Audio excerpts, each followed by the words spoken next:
Yo, what it do? Skin folk and kinfolk. Those who are here for your first time, you are not in the wrong place. You actually in the spot to be. This is the Life Be Lifing podcast, man. You know what I'm saying? Uh, Hosted by none other than the intelligent, gregarious, magnificent. You know what I'm saying? DMV representing herself, Mimi, the What it goddess. do, folks? Yeah. And she is flanked by none other than your favorite freckled man, your favorite coach's favorite coach, aka Stephen Fasson, aka Fat Barnes. You mean in the building? Splash Charles, we here. You know what I'm saying? So tonight we got a couple of special guests with us. You know what I'm saying? We got somebody trying to adjust their setup over there. Y'all know him from previous podcasts before.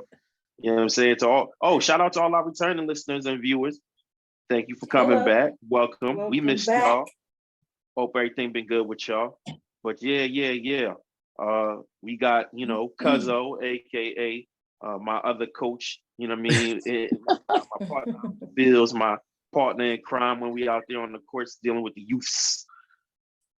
Coach Reggie back in the building, you know what I mean?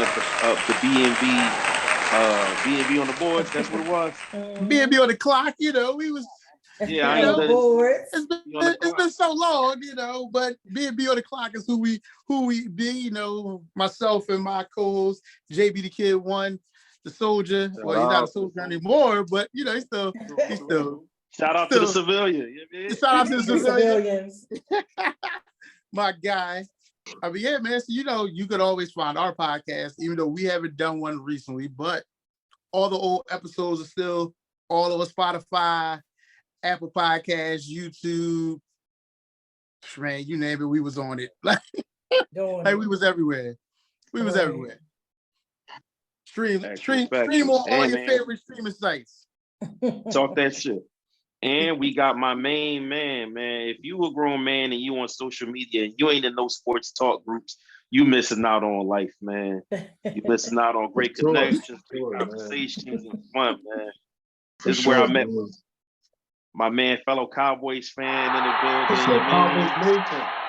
Talk, man, we in here. My man, D. Yo, why you had to say that? Like, why we gotta start the show off for the bad news?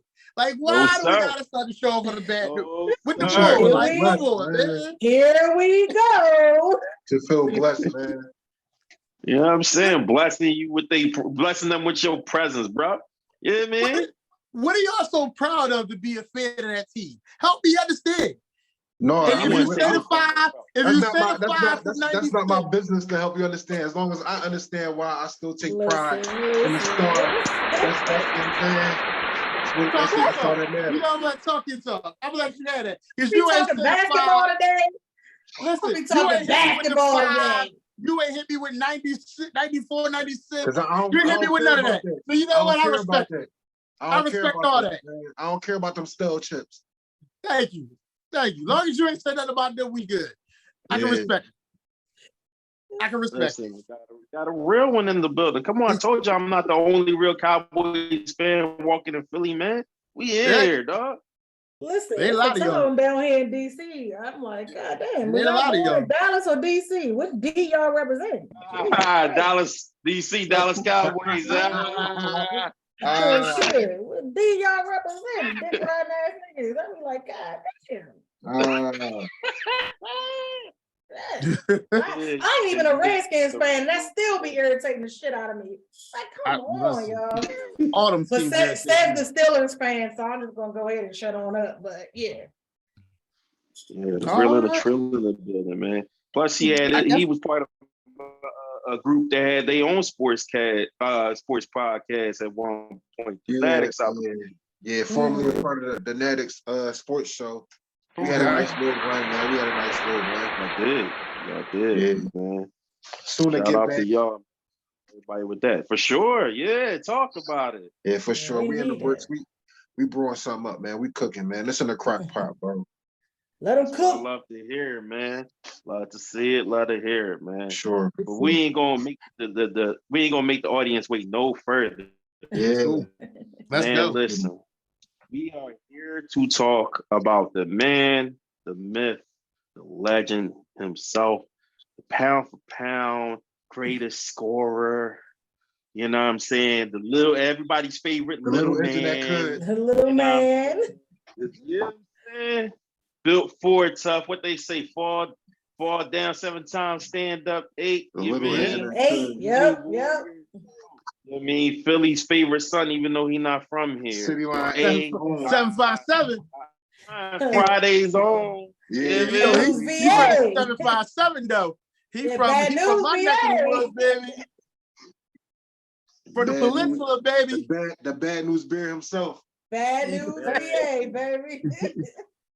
Exactly, man. Y'all already know, and if you don't know, we talking about AI Allen Iverson, man. The discussion we've been had, we're not fitting to sit here and act like he's not great. So we just throwing that out the window from gate. This is not going to be us sitting there like he ain't what he was, like he ain't what he ain't, and like he wasn't what he was. We're not here to do that.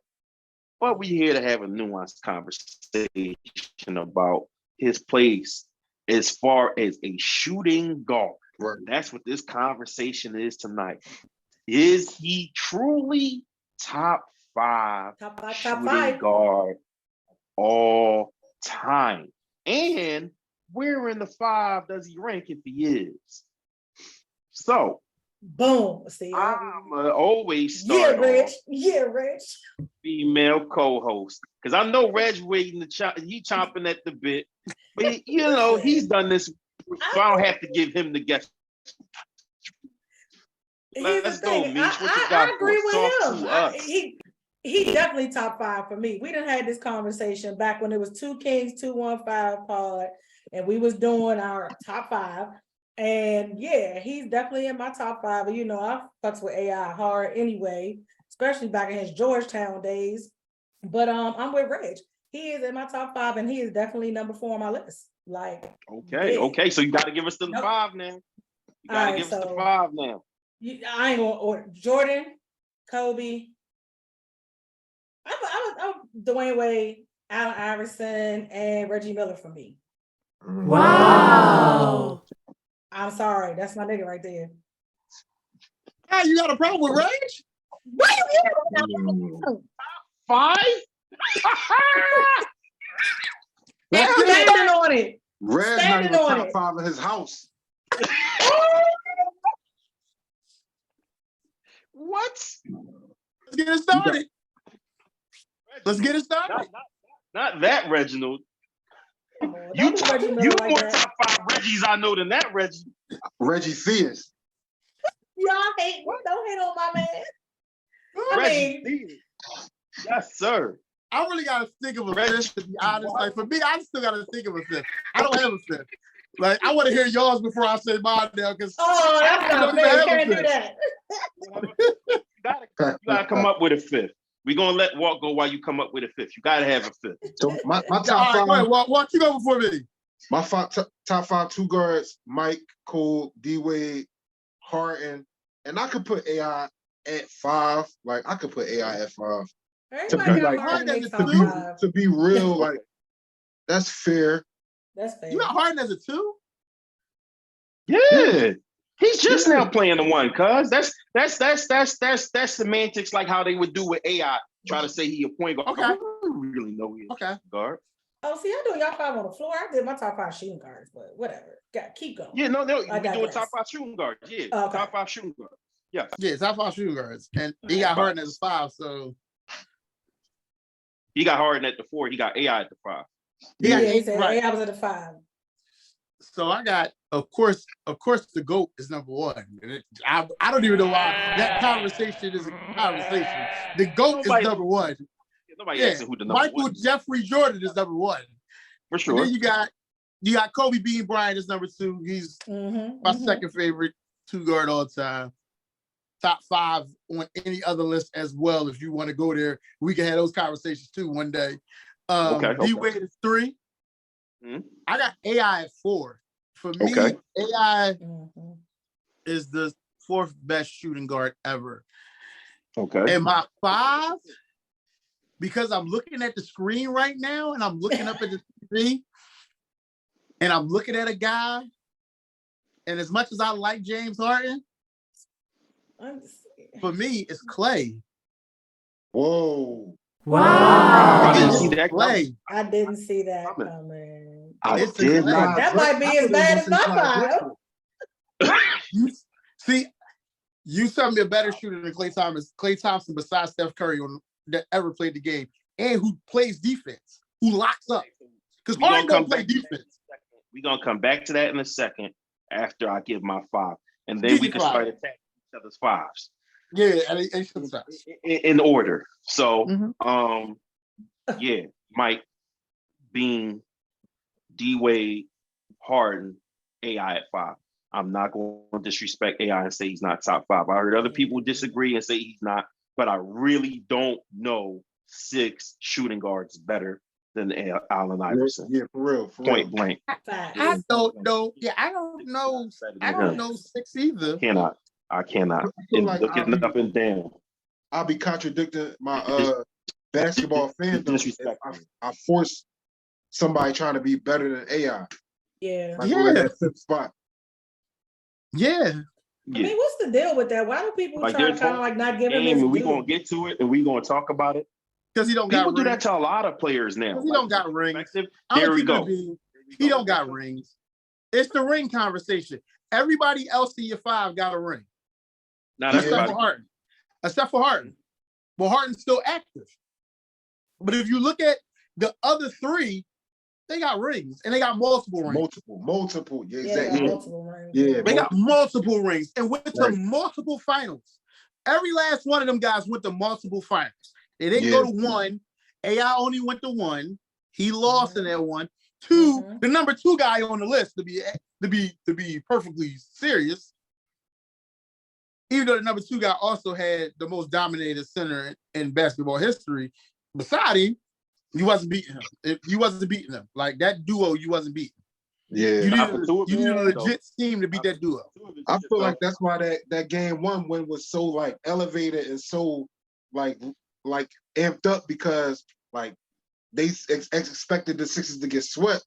Right. Then I think like them winning a game, like if it was 3-0 and then they won game 4, that would have been different. Then them winning game 1 was like, like we really could, like, you know what I mean? They got a shot. Yeah. They got a shot. Yeah. Yeah, game 1 was, he was everything as advertised. League MVP, leading scorer. He did it all in game 1. And not to mention, it was a great moment. And that the step over. You got to step over? Yeah. Like they gave you everything you needed in an underdog win. Everything. Yeah. Everything. Because he didn't start the game out hot. No, he didn't. He didn't start the game out hot. They defended him really well in the beginning, and he turned it on. He did what great ones do. He turned it up. Yeah. There you go. And we're going to get back to that conversation about that finals win later on in this discussion. But now let's go ahead and we're going to break down each other's 5s, starting with Mish. I think at least 3 out of the 4 of us have an issue with Reggie Miller being in your top 5. So do us a favor and explain to us what puts Reggie in your top 5. I think he's the greatest 3-point shooter of all time, in my opinion. I like him personally. He did what? Say that one more time. Okay. So I get it, y'all. What? You got Steph Curry, folks. Not you sipping. Not you over there sipping. Nari, don't do that. Y'all lucky I ain't got my hookah lit for this show. Like I got home late. Y'all got a drink in my hookah in my hand right now. Oh, I like this one. No, we don't need bitch activity on this conversation, bro. We don't need that on this conversation. But she said greatest 3-point shooter all time. To me, there is a Stephen Wardell Curry. Yes, I know. Around here, right? Big fact. I mean, he's still playing, right? He is, and he has the most career threes in league history, right? He does, but he's a boring player to me, in my opinion. Like, whoa. Wait a minute. Wait a minute. Wait a minute. Lord Jesus, help me. Right. You just said 30 is boring. 30 changed basketball. So here's the thing. Like, you gotta understand. I don't even really watch basketball like that anymore. Let me just be clear, okay? Because to me, the game has changed from the days when I was like literally into basketball, right? Mm-hmm. I steady talk about Reggie Miller and them back-to-back threes in less than 30 seconds. That's the shit that hype me up and make me think you're a good player when you clutch like that. Like, yeah, Steph Curry got shots. Yeah, Steph Curry, he put them up. But I'm just sorry. Like, the caliber of players now are just not as dynamic to me as the caliber of players that I grew up. I'm 40, about to be 42. So, like, I remember watching Bull series and, you know, all of that shit and just being like glued to the TV. I'm supposed to be going to a party, but I'm like, I gotta watch this game and see what happened. Now I'm just like, cut, delete. I don't want to see none of this basketball shit. It's boring to me. Like, it's more internet shit that hypes basketball these days than anything. Like, we've been joking about the whole LeBron shit. But what's the old boy? See, I don't even know his fucking name. What's his name now? We was just talking about the old bitch ass the other day. Oh, Dylan Brooks. Yeah, Dylan Brooks. like, but I don't even know what happens in basketball because of shit like that on the internet. Nobody is really talking about game-winning shots and like real like live plays that have been made to win these games. No, they talking about bullshit. I poke bears and I don't care if you're 40. Who the fuck cares? Like, what are you doing on the court? So for me, a lot of that comes from. She said I poke bears. Yeah, that was heavy pause. Heavy pause. I mean, again, like, yeah, I like players from back in the day, I guess. So a lot of these new age players really don't impress me. Like Reggie Miller, though. Oof. That was a good one. I used to love Reggie Miller too. Like, to be his sister probably kid. I would shoot him if you really want to be honest. Probably. It's not probably. It's not probably. Yeah, but I still ain't be serious. He still ain't be her. Like, he definitely said that. He was like, I still don't beat my sister, but you know, it is what it is. So, I mean, of course, you got other people that belong in that top 5, but it was who I like, who I think. Yeah, you absolutely right there. Yeah, that's fair. Okay, I like that. I'm not saying if you go put that out there, like if you go look at lists, Reggie Miller, he might be on the list below her. Definitely not top 20. 5.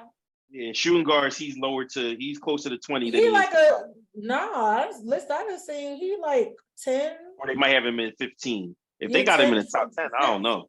15 to 10. Like, that list I've seen him on 15 to 10. Like, 15 to 10 sound about right. I mean, you gotta think about it. It's like, because now you are competing against the James Hardens and the Steph Currys and stuff.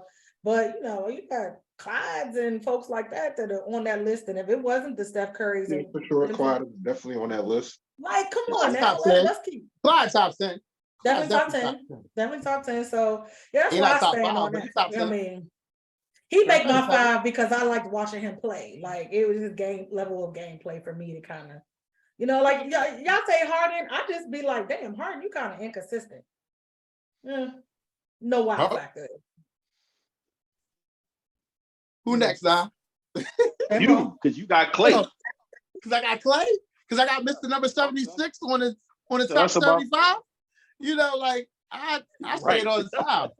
I think Clay is hands down probably one of the best two-way two guards we've ever seen. He locks up the best guy every night. When he was really healthy, he locked up the best guy. I'm about to say, does he still do that though? No. Nah. But he still knocks down. And he has one of the sweetest jump shots you've ever seen. And he can score without dribbling the ball, which is something a lot of guys can't do. He can create his own shot, yes.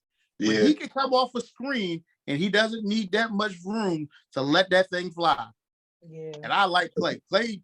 For me, Clay is number 5. Like, I like James, but James don't play no defense. And for somebody who talked me into becoming a defensive person and looking at defense now, I don't understand how you got James at number 4 and he don't play no defense. He's a turnstile. He's the definition of turnstile. It's real easy. You want to know what he did? That AI did? Led the league in total steals. And neither one of them could play defense. You know how much I hate that statement. You know how much I hate that statement. He just said he knows I hate that. He knows I hate that because what they did was play the pass. AI was no. AI played the pass. James is not fast enough to play the pass. Right. He doesn't play the pass. He just reaches and doesn't get called for reaching. He gets a bunch of deflections on passes. When you try to pass it to the pocket on him, he'll hit the ball. When guys try to run by him because he's not a good stand-up defender, he'll poke it out. They got that clip running for the last 5 years of when he's running out of bounds, DeMar DeRozan is behind him, and he just swipes down off DeMar DeRozan. That is James Harden's defense on ball in a nutshell. So it's not that he plays no defense, it's that he's not a good defender. Good defense. If you wanted to take it to the numbers and be one of those kind of nerds, he's literally mid as far as defense is concerned. It's just that during the game, he's going to have turnstile moments where he does absolutely no effort on defense. Like last night? Because he killed me last night. He looked burnt out altogether last night. His offense wasn't there. He looked burnt out altogether, to be perfectly honest. I could like somebody and not have to. I was about to say the same thing. But when you say, okay, James Harden don't play no defense, so you put Clay, AI don't play no defense, and AI will tell you. Oh, no, he didn't play defense. He didn't play no defense. I'm a poor defender. So you have a guy ranked above Clay and Harden who don't play no defense, but you tell me you got Clay on there for defense. I'm going to attack the inconsistency because of. Yeah. Well, so here's why I have AI above Clay. No. I get why you have AI, but your defensive, but why you have Clay instead of Harden don't work out because you have AI.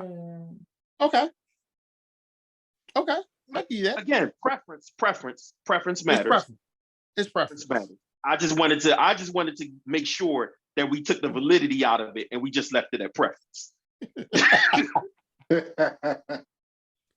So why you got, and I feel like we'll end up probably agreeing on this, but why do you have Harden ahead of AI? First of all, I feel like it's not even the championships, it's just the playoff runs. Like if we want to take it a little lower than the championships, it's the playoff runs. Like AI legit has one deep playoff run. One run. And Harden has like multiple deep playoff runs. He's just either had unfortunate circumstances or just lost to a better team. Hold on, wait. We let's say deep playoff run. Are we talking finals appearances? Western, at least conference finals. Okay. All right. Okay. At least I give that. Finals. Okay, I give you that. I'm about to say because he only got one finals appearance. That's with KD and Westbrook. That's when he was still young Harden. And we don't even really count that for him. I'm about to say he didn't show up in that finals at all. Facts. That's fair. There was no injuries there. There was no. He was the third guy, and he was supposed to be the guy that equaled out the Bosch factor in that series. Yeah, and he didn't. Facts. Right. We can stand on that. You know, this is how bad we talk about Bron and his bad final series, like against Dallas, against San Antonio when he was young. You got to hold James on his one final appearance to be like, listen, you didn't show up, bro. Didn't. He didn't. And if he had, they would have won because he could have took the ball out of Westbrook's hands, but he wet the bed. He wet the bed in that series. Absolutely. Yeah, he wet the bed. And speaking of, before you finish, speaking of the playoff runs, let's just get a couple of numbers and facts in here for those who like those. Allen Iverson's playoff record is 30-41. Yes. Mm-hmm. James Harden's playoff record is 78-71. Go ahead, Walt. Just some context.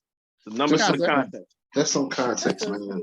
Like it's like the shooting splits, if that's what you want to look at too. Like it's bad. And then like the one playoff, what was it, 01, he was like shooting like he was averaging like what 30 attempts and only making 11 of them. Like, come on, fam. Bad then.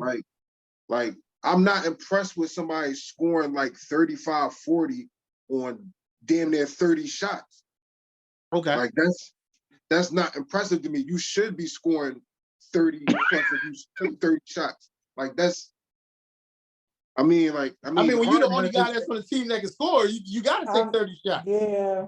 I mean, yeah, I get that, but at the same time, it's your job. They never put nothing around them. They never put nothing.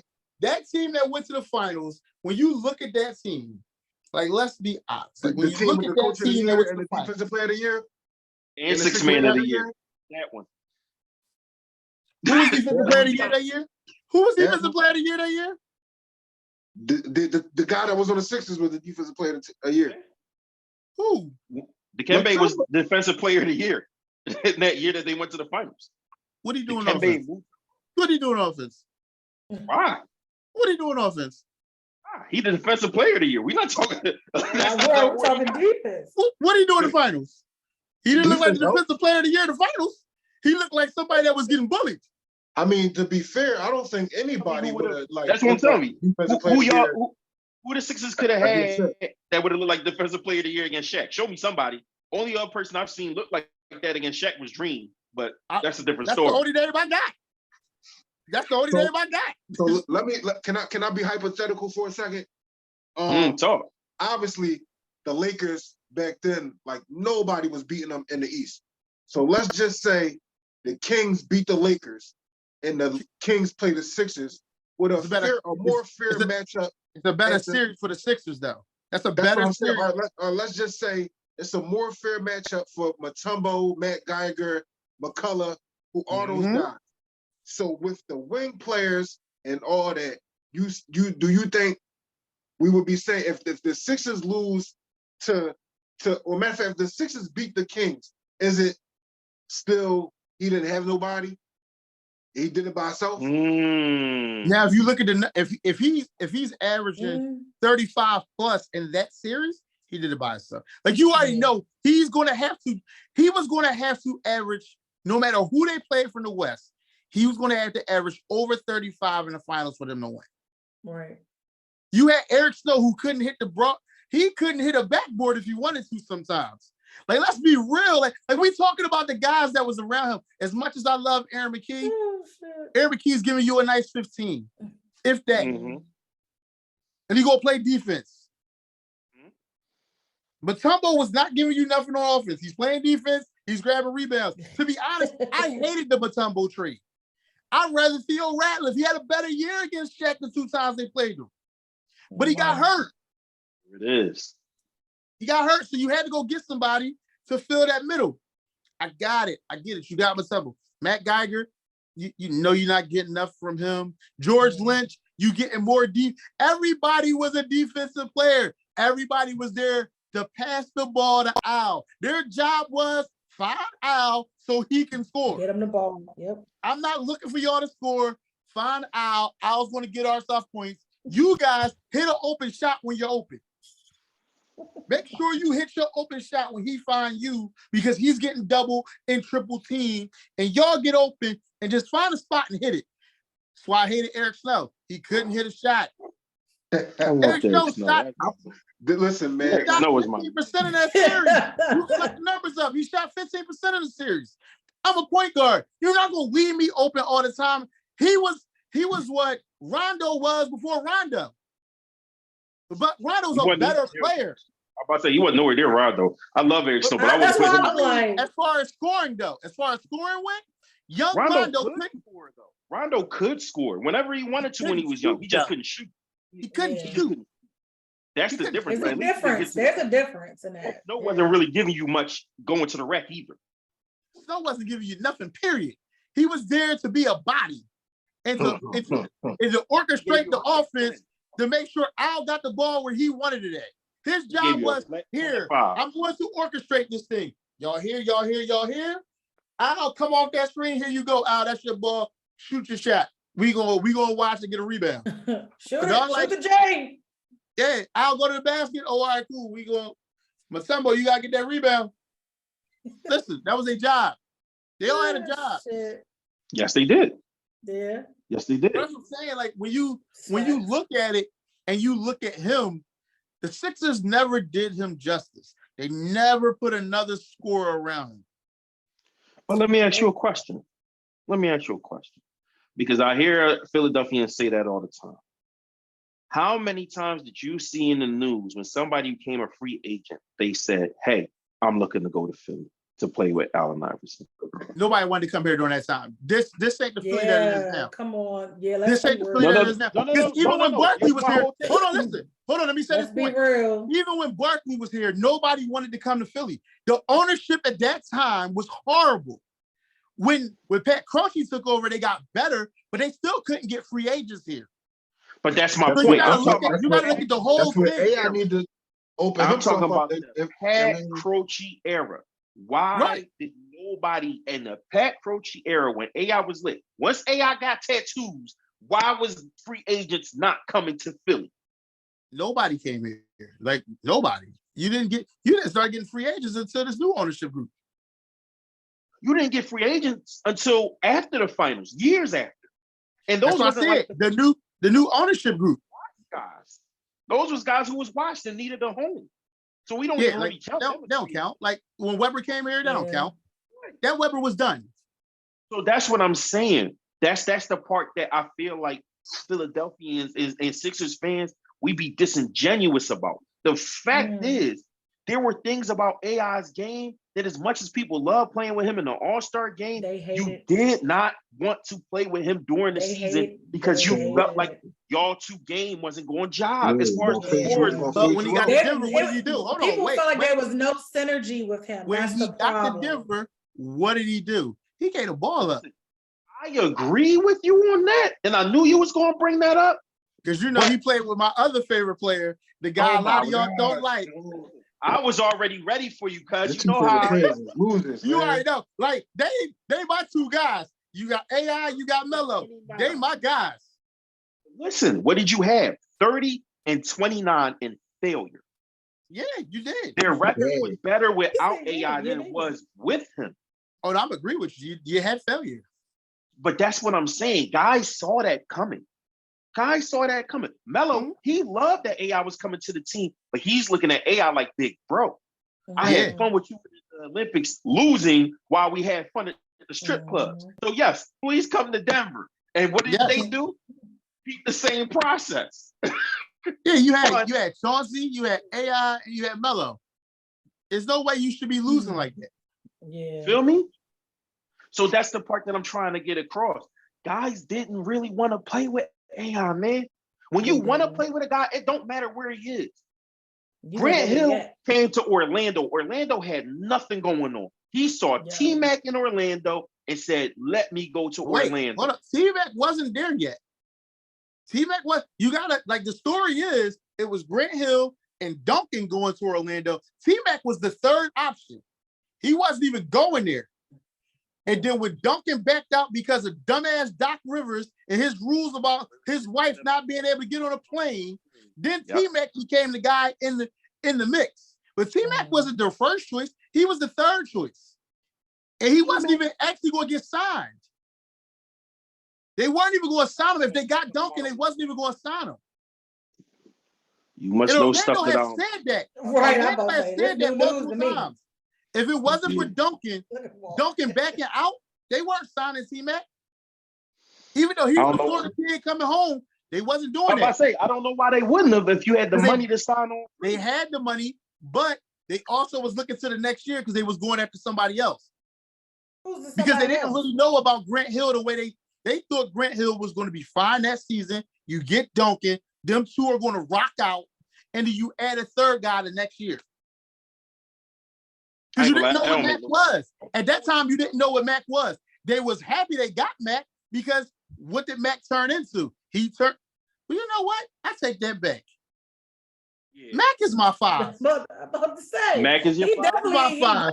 Let me think about that for a second. Mac is my five. Yeah.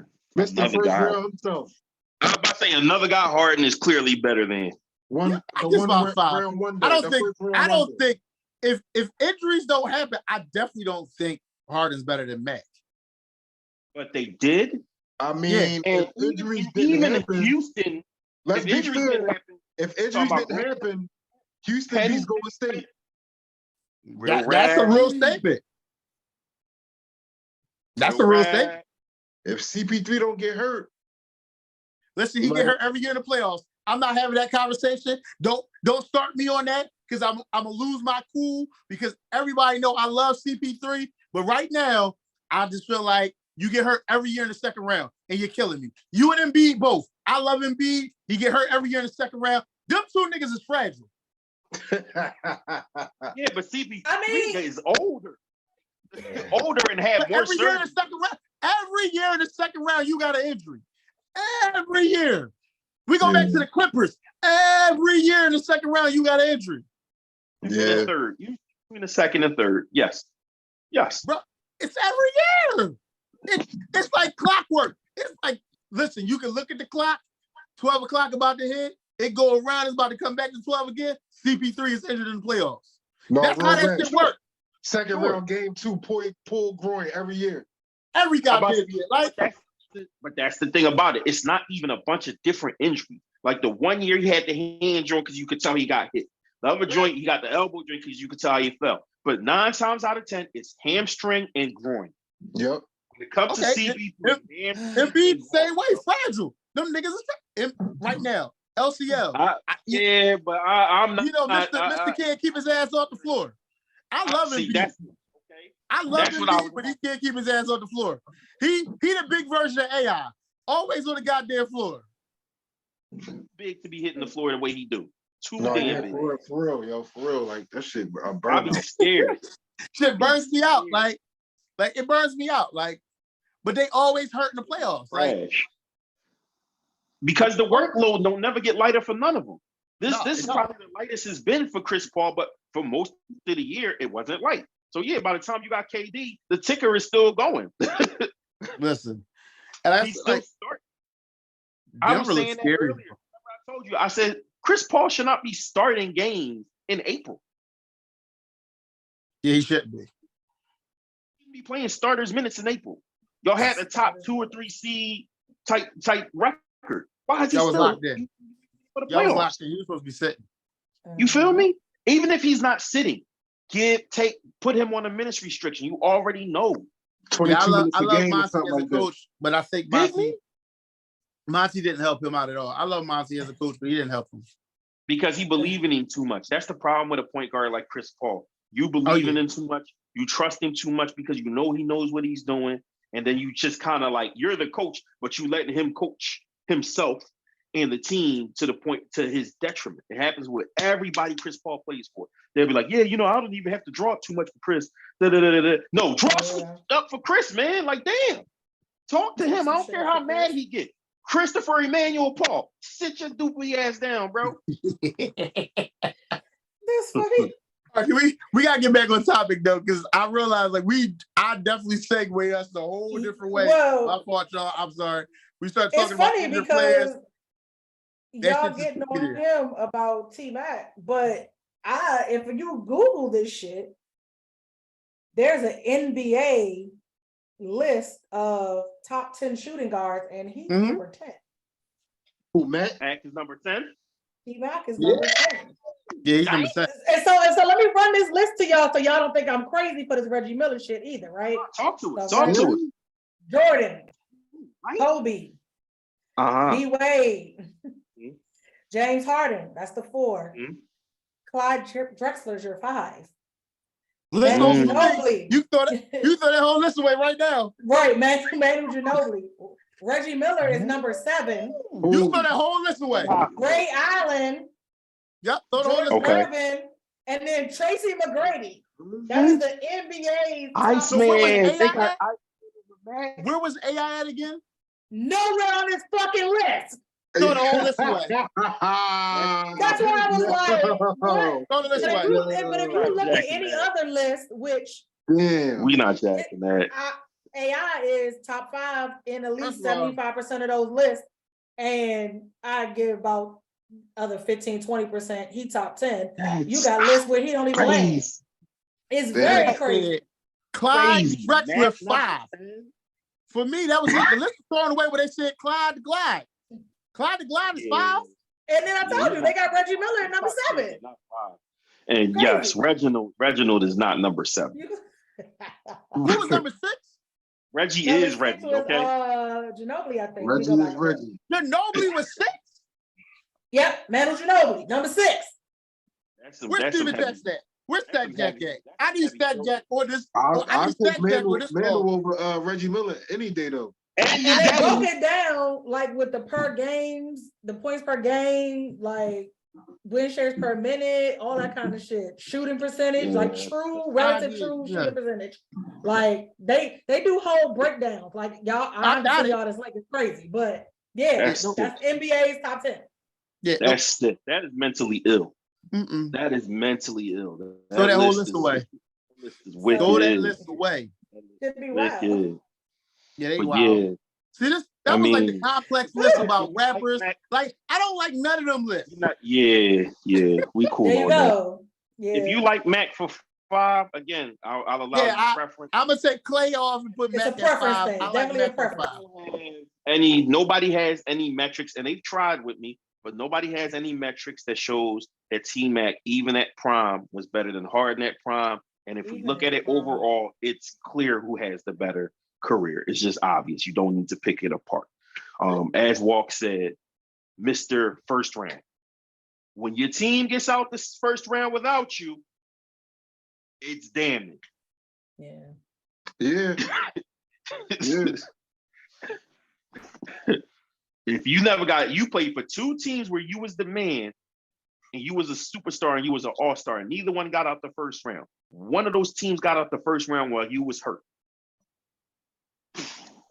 He could have been a Mike Tyson opponent. He could have been a Mike Tyson opponent in the 80s. They wasn't getting out the first round either. You feel me? That was a bar. I'm saying, like, no disrespect to Cuz, though, you know what I'm saying? No disrespect to Vince Cousin. Mac but was tough. Yeah. Mac was tough. Mac is easy top 10. Easy. And not top 10. Mac is top 10 probably and not 10. I got a question. So who are your top 5 shooting guards? I just need to hear this. I know I just want to ask that question because wing players are wing players and they're interchangeable. So I thought that's what we gave them top 5. Yeah, we gave them top 5 shooting guards. I mean small forwards. Small forwards. Oh, they get a little sticky there. Yeah, you play too much with this one. We gotta talk about that some motherfucking time. You think that another make joint. A motherfucker think that's another joint. We can make that another joint. We need to make that out. That's a whole nother fucking show if you ask me. It really is. It really is. Especially like you said, with certain swingmen that play both shooting guard and the 3. It's like, that pretty sticky. Like them good old utility players and shit. You know what I mean? That's like good. The wing guys make that a troubling conversation. But that's different. But for sure, I like the way these lists have gone so far.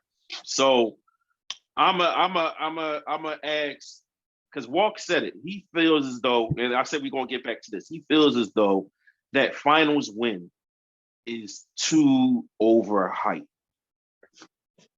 Somebody speak to that. Besides Walk, that's his point. I can't call it overhyped. I'm gonna go with it. I'm gonna agree and co-sign, and I will explain why.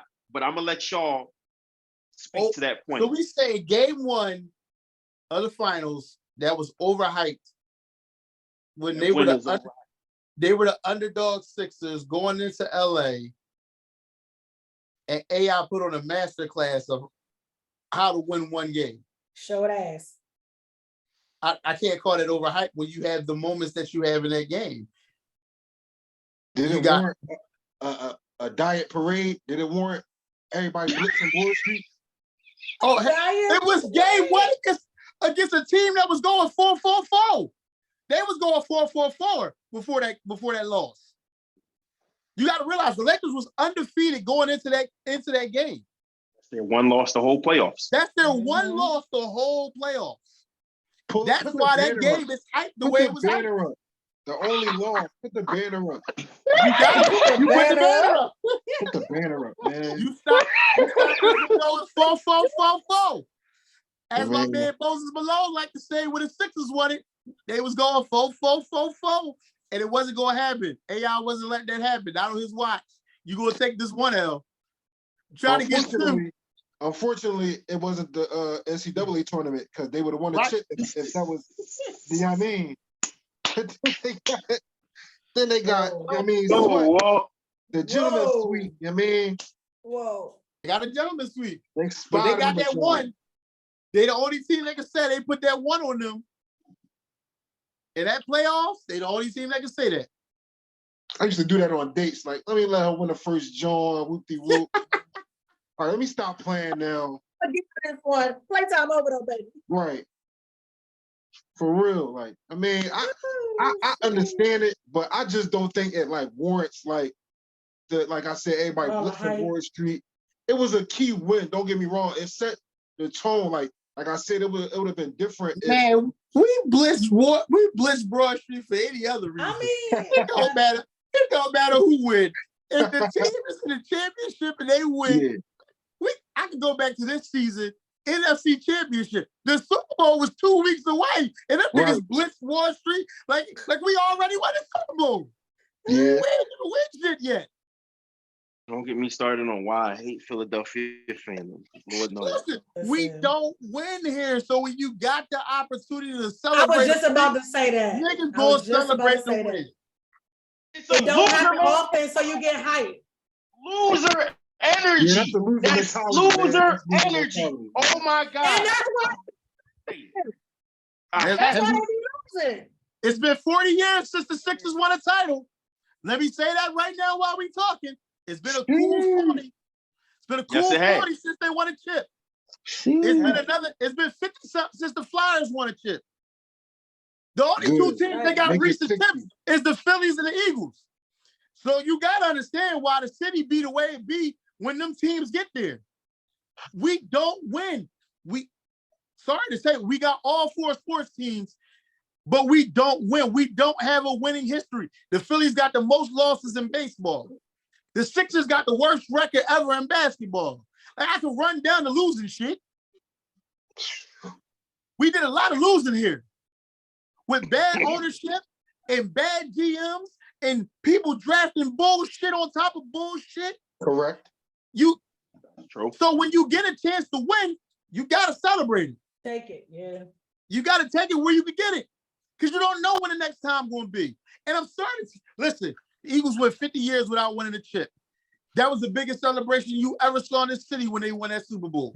That's a fact. You saw grown ass. Listen, you saw grown ass men cry because these motherfuckers won a Super Bowl. I'm an Eagles fan. I'm going to tell you, I fucking cried that night. As you should. I never thought I was going to see that shit.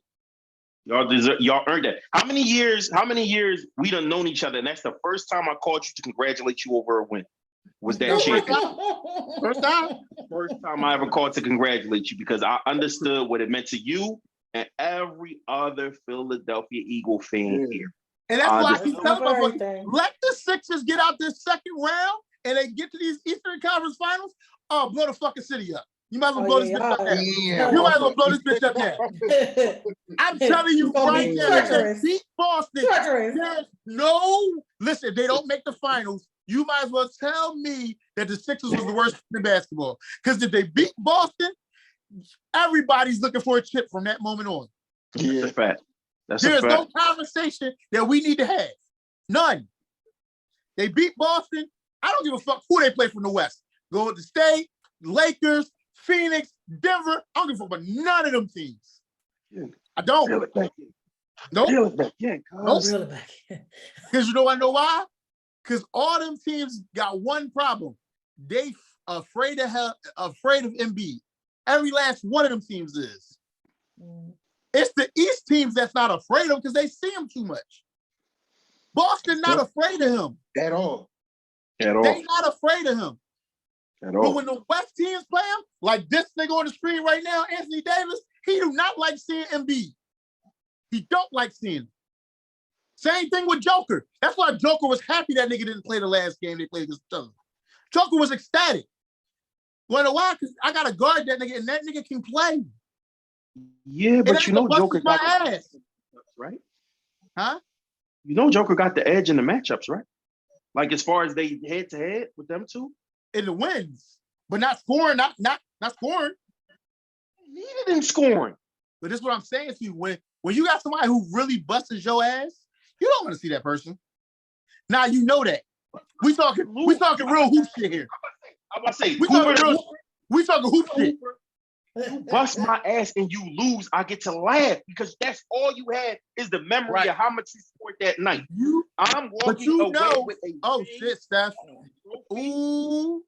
You know what I'm saying? That was the end one. This fucking refs is out of pocket. Steph just hit a three. Steph just hit a three from like 35 and got fouled. There was no call. Well, they've been on some shit. Even in their own gym, they not getting calls that they should be getting. Yeah. But bro, when it comes down to it, now I can see if you get washed and you don't do nothing, then yeah, you worried about that person. But Joker's still gonna get at worst 15. He's gonna end up with like 12, 13 assists. And he got an assassin with him. Jamal Murray's a fucking assassin. And that's why he don't have to care about scoring. Because Jamal will get a 40-piece. He's a fucking assassin. Yeah. 40-piece, and Joker will start throwing those dumbass no looks and behind. Oh yeah, he gonna do all that goofy shit and all that. So he gonna do all that. He having fun at the end of the day. That's why I'm glad Embiid won his MVP, so people could finally stop acting like Joker trash and like we just. I didn't think Joker was trash, but I definitely didn't think he won the last 2 years. I think he won one of them 2 years, but I didn't think he won both. I didn't think he won both. What didn't warrant it last year? Like. What was the issue with him last year winning? See, I don't know. I gotta really look at which year I felt like he really didn't win. I feel like the first year he didn't win. I felt like last year he won. I didn't feel like he won the first year. Because you thought they gave it to him because Embiid didn't play enough games. I remember. Exactly. That was our conversation. Remember, we had that conversation. It was all about him not playing enough games. It wasn't about what he did on the floor. It was about him not being on the floor as much. I still felt like Embiid should have won that award that year, but last year I felt like Joker won it, even though Embiid was the league leader in scoring again. He was the league leader in scoring as a center, leading the league in scoring. Last center to do that was Shaq, who won the MVP that year. I mean, the track history always is the player who leads the league in scoring normally wins the MVP. Not true. Not true. In most seasons, it's been that way. LeBron has not led the league in scoring a whole bunch of times. That motherfucker different. He's a different breed of. I was about to say he don't even fucking count, bro. Like don't James Harden did not get MVPs while leading the league in scoring. He did it 1 year. But that's what I'm saying. How many times has he led the league in scoring and didn't get the MVP? He was in the discussion. He was runner up to Mr. Triple Double. He was running up to Mr. Triple Double. Listen, like you get a triple double and you average a triple double for a year, you should win the MVP. No, that was bullshit. But then we're not gonna get to that. We're gonna go back to the conversation we were supposed to have. Yeah, right. Yo, you hate Russ so fucking much. Okay, listen, since we gonna post this, I'm putting it on wet. I do not hate Russell Westbrook. He lies. I hate his fans because they're not honest about who Brody really is. He's a fantastic player. He's an amazing athlete, but he has the basketball IQ of a fucking grapefruit. And that's why they don't. I'm about to say he being nice about it. I'm about to say he being really nice right now. Where they need to get. I said to Keith, yo, he's the Incredible Hulk, right? The classic Incredible Hulk. It's hard to stop him.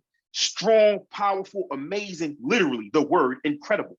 Russell Westbrook has done incredible things. He's been incredible. That 2020 he did for Nipsey, that he literally called it, like he did it on purpose, to get 2020 on purpose, even with them dudes helping you with the rebounds. That's still amazing. That is literally the definition of incredible. You can't take that from him. You're right. But that's the same guy. Same ball. The same guy who we saw with OKC had two open guys, one of which being Kevin fucking Durant, and he shoots a three with two guys on it and another guy coming. That's Russell Westbrook's IQ. The late game turnovers, the late game fouls like he did against Dame to help Portland get back in the game when OKC was actually up. And we all know how that ended. All right?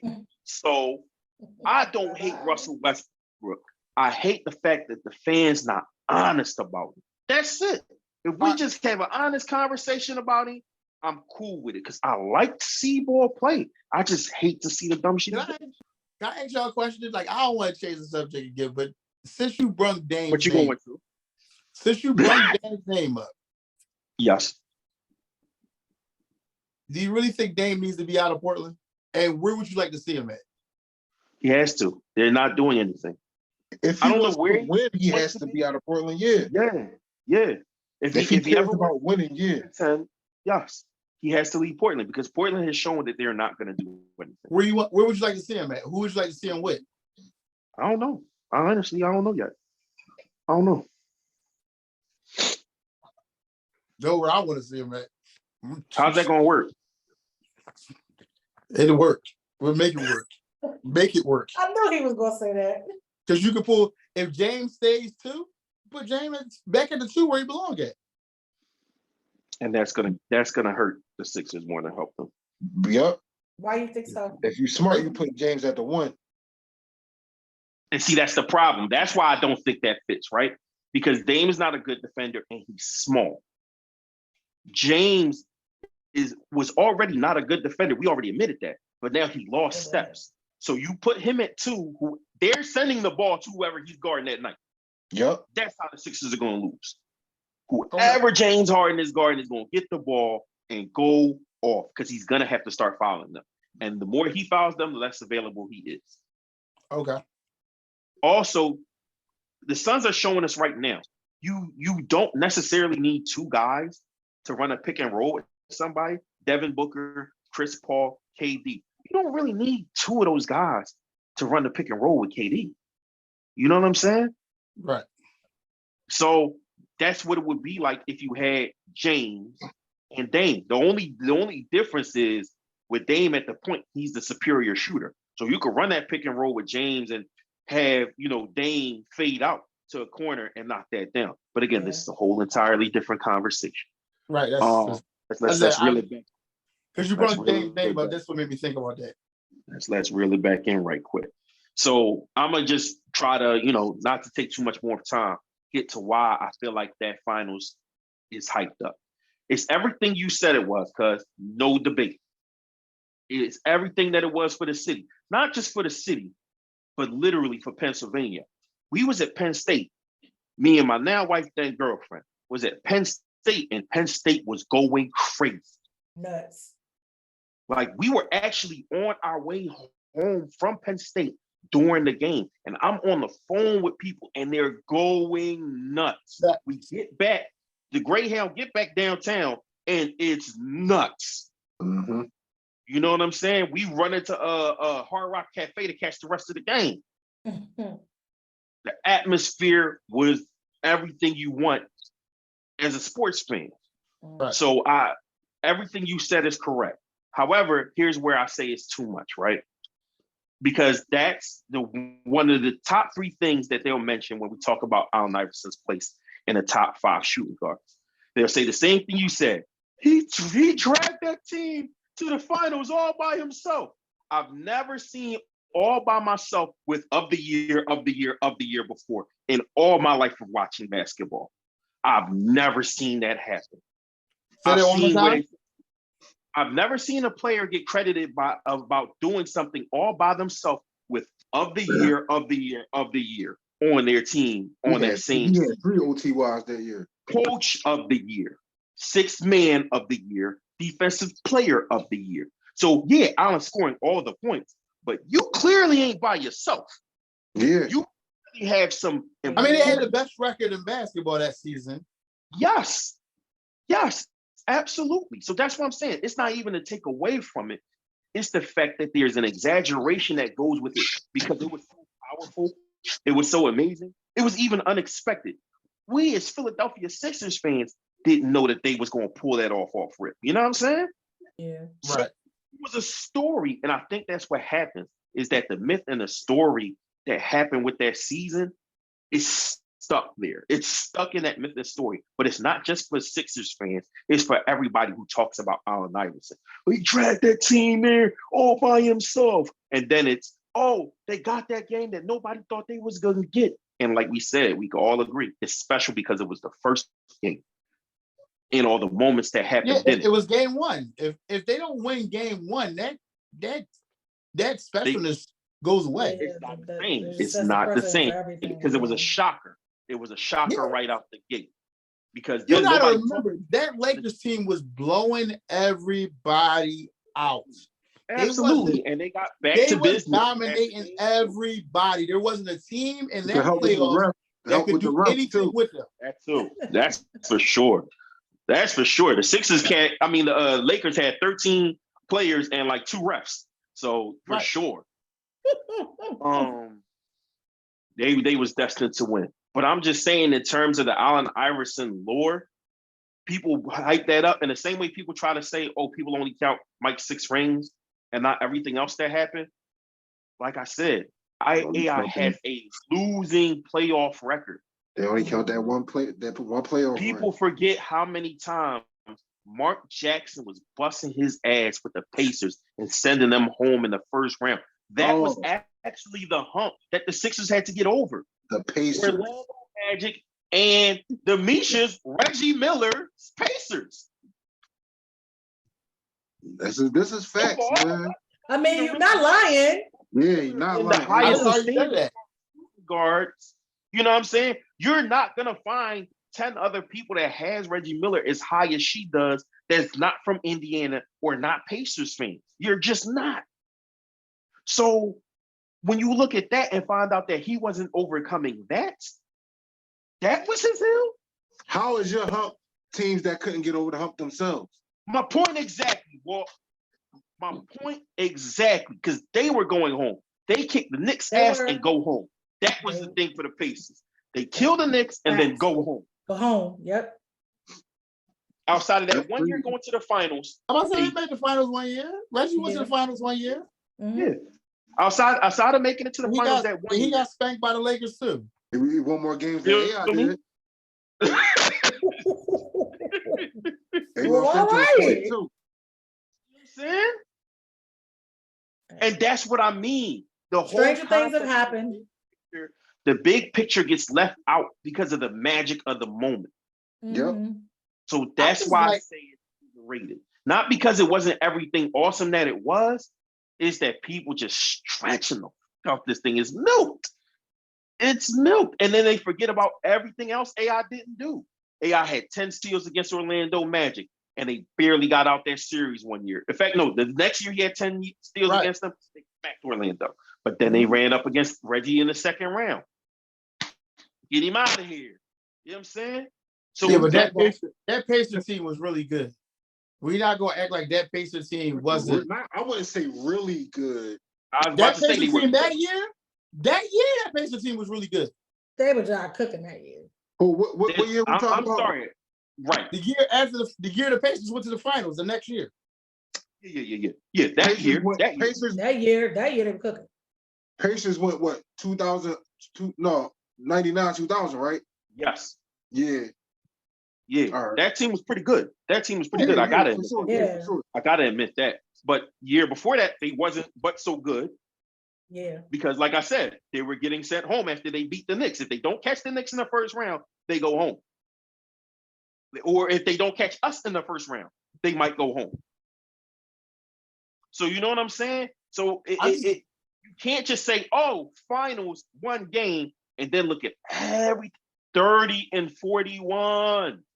And we know most of those is with the Sixers because he didn't go to the playoffs with the Pistons, and he only was with Denver for 1 playoff run. Yeah, 1. And what was that? 5 games? They lost the 5. They lost the 5. That was a playoff jog, bro. That wasn't. You feel me? That was a playoff jog, man. You feel me? So out of the 41, so if we take away that 5, his record is 30-36. Yes, smoked by Boston in the playoffs, man. I like how you compared it to Mike, though. I like how you compared it to Mike. Only because of that narrative. Only because of that narrative. It's 9 years of trying to figure out how to get over the hump. Because people like to say that, yeah. Because people like to say that about Mike, his 9 years about trying to get over the hump. But his hump was getting to the finals and winning championships and not turning back after he got to the finals. His hump was beating a team that was very good and won championships. Very good and won championships. Not slightly above average playoff teams who get put out the second round. And not just a team that was better than his. Yeah. Detroit was better than everybody. They used to respect it. That's why Isaiah got Mike in his head still. Oh my God, it's crazy. Mike got full living room in that joint. Hold up a story. He got a mansion. Got a whole living room in that joint. That's the topic to talk about right there. Last Dance came out and ruined Zeke's life, man. Oh Lord. I still ain't watched that. Sad to see it. Sad to see. Zeke will talk to anybody that will listen. Oh my God, it's sad. It's sad because he's so much better than that. So let's start wrapping this up. As far as I feel like, this was never a thing to convince each other of. Things. It was just to have this discussion out. So we gonna clip it. People see it. They could either add it to theirs or be like, damn, I ain't think about that part. And somebody else is gonna have T-Mac in their top 5. I'm not sure who's gonna have Reggie Miller in their top 5, but hey. But they might. 8 points in 9 seconds is a great deal. Like, don't forget that. That steal and step back is amazing. Yeah. That was amazing play. It still wasn't the top 100 plays in the NBA. Still. 9.8 seconds. 9.8 seconds. Him doing the spike. What was Mac Jordan against? I think his was like 13 and 33 seconds. 13 and 33 seconds. Yeah. Was that in the playoff? Yeah. Was it? No, it wasn't. No, it wasn't. It was right there. No, it wasn't. You're right. Being a Rockets fan, I can tell you that wasn't playoff. Needed that game for playoff seeding, but yes, that's it wasn't during the. Yeah, they needed that game. Otherwise, they was in danger of missing the playoffs that year. But for sure, this was an interesting conversation. I appreciate the input and the energy from everybody. I mean, this is what sports conversations are supposed to look like, y'all. Everybody say their piece. People can get hype. People can get energy. Nobody called anybody a name yet. This whole joint. Nobody. I don't think it's gonna be no name calling on here. I don't think it'll be no. Somebody mom got brought up. Like walk that shit on your joint the other day was cool. Boy started talking spicy. Hey, I said, damn. But at the end of the day, AI tell you football was his first love, but I'm glad he chose basketball. Me too. I ain't gonna lie to you. He's definitely made the sport entertaining. Like, I ain't gonna lie to you. Especially when he was at Georgetown, like being from DC and getting to see him, and Coach Thompson and what he really did for AI and his development. Oh yeah. I really wish he could have done more with the Sixers, for y'all and for himself. Me too. People don't want to play with him was a real thing because of how he was at Georgetown. That's where that shit started. Let's be just clear about that. Because I mean, I'm gonna keep it a buck. Like Thompson gave him a lot of special treatment. It was very preferential. I think that's where AI got spoiled, and some people kind of knew how he moved. But if they could have gotten over that, I think definitely he could have had him a powerhouse team. But I think it was part AI, part Larry Brown too, because. Facts. Oh yeah, Facts. I think he perpetuated that shit. Definitely was perpetuated. But a lot of people didn't want to play for Larry Brown either. I can see that. Yeah, that's a good point. Larry Brown had a bad history. Larry Brown is low key one of them coaches. I feel like Larry Brown is also the reason why that Olympic team didn't do as good as they should have. 100%. Everybody says that. Everybody says that. Everybody says that. Everybody says that. No way. They're like, come on, man. I don't even want to get into You that. had too much talent, man. Not right I now. mean, again, I'm thankful for what AI did for basketball. Can we talk about that Redeem team and that documentary one day? Like, could that be a topic one day? Because that's the topic. Sure. That's the topic. Sure. That's the topic. For sure, we could reconvene about that at some point. Yeah. For sure. Yeah. Once a month we could do a sports episode. Hey, that might be bring the on thing. every time, man. Y'all gotta definitely come back. You know, y'all got good energy. Y'all chemistry and synergy with us is pretty good. That might be the thing for real. For real. I ain't gonna lie to you. That sounds fun as hell. Yeah. Oh man. But before we go, man, is there anything? Well, you know, Mish gonna get opportunity, so you sit this one out, Mish. But okay, I say my say. For walking Coach Reg, man, give us your closing statements, whether it's about the topic or something you want the crowd to know that y'all getting into and look out for, however it is. Well, we start out with you first because Reg's been here before. First of all, I just want speaking on the topic. AI is actually, as much as I say about AI, he's like one of the guys that like I wish would have won a championship. You know what I mean? Like especially in Philly, like not just saying, oh, he squeaked one in Detroit, or even if he might have got one in Memphis, it wouldn't have been the same as like him winning here. Yeah. I mean, obviously, I wish he would have won one. I feel like he's like kind of not his talent overhyped, but just the overall like figure of AI, like so to speak. It's kind of like overhyped as far as like a folktale almost in Philly. But no disrespect to him, this was a great topic. He's definitely worthy of all his accolades, Hall of Fame, everything you want to give him his flowers or whatever. Something else I want to speak on. Let's go Heat Nation. Jimmy Butler back. Get Jimmy Butler healthy again. Get Jimmy Butler healthy again. Take down the New York Knicks, the only team I've ever hated in the NBA. So much I want to say about them, but I'm gonna just keep it. You're gonna leave it be? PJ. I'm gonna keep it PJ. I'm gonna keep it clean, man. I appreciate y'all for having me on here, allowing me to speak my piece. It's one of my passions, speaking about sports. Sometimes I just go in a barbershop, sit on and talk sports. I don't even need a cut. Like I just go down there and talk my shit, man. But I definitely appreciate y'all. Hopefully I could be allowed back on. For sure, definitely looking forward to that. Hope y'all wish nothing but success and happiness for y'all guys.